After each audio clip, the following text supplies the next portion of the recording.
होत आहे. एकूणच पर्यावरणाला कुठलाही धक्का न लावता हा प्रकल्प होत आहे. स्थानिक लोकांना त्याच्यामुळे रोजगार मिळणार आहे. काय सांगाल, ही संकल्पना कशा पद्धतीने पुढं जाणार आहे त्याच्याबद्दल? नवीन महाबळेश्वर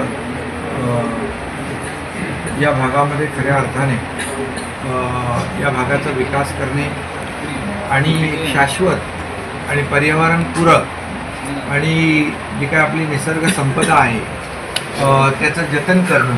मग प्राचीन मंदिरं आहेत, किल्ले आहेत आणि हे सगळं जे आहे आपलं प्राचीन आणि निसर्गाचं जे काही वरदान या भागाला लाभलेलं आहे त्याचं संवर्धन करणं आणि त्याचबरोबर त्याचं आणखी त्याच्यामध्ये वाढ करणं आणि स्थानिक लोकांना प्राधान्य देणं, स्थानिक लोकांना रोजगार उपलब्ध करून देणं आणि पर्यटनाला चालना देणं, यासाठी हा नवीन महाबळेश्वर जो आहे हा प्रकल्प या भागाला वरदान ठरेल आणि नक्कीच या भागाचा कायापालट होईल. आणि त्यामध्ये मग असे आपण प्रेझेंटेशन जे पाहिलं त्यामध्ये 235 गावं सुरुवातीला यामध्ये सहभागी झाली. त्याचा एक चांगला आराखडा तयार केलेला आहे.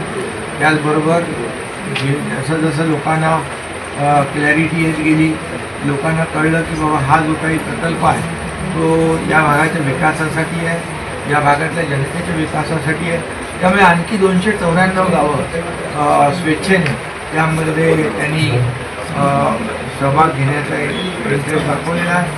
आणि त्यामुळे मला वाटतं 1154 स्क्वेअर किलोमीटरचा पहिला टप्पा आणि त्यामध्ये आणखी 294 गावांचा सहभाग केला तर 2000पेक्षा जास्त स्क्वेअर किलोमीटर एवढा मोठा हा नवीन महाबळेश्वरचा हिल स्टेशनचा प्रकल्प होईल. मला वाटतं आतापर्यंत सगळे हिल स्टेशन ब्रिटिशांच्या काळातली आहे, परंतु हे नवीन महाबळेश्वर हे आपलं राज्य सरकार या ठिकाणी करत आहे. त्यामुळे हे पहिलं हिल स्टेशन गिरीस्थान ठरणार आहे राज्य सरकारने केलेलं.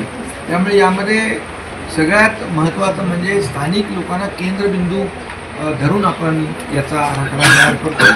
आणि त्यामध्ये डिझास्टर मॅनेजमेंटची केंद्र असतील, त्याचबरोबर यामध्ये स्किल डेव्हलपमेंट आहे, नॅचरोपॅथी सेंटर आहे, वेलनेस सेंटर आहे. त्याचबरोबर आत्ताच एक बॉटॅनिकल गार्डनचं देखील प्रेझेंटेशन घेतलेलं आहे.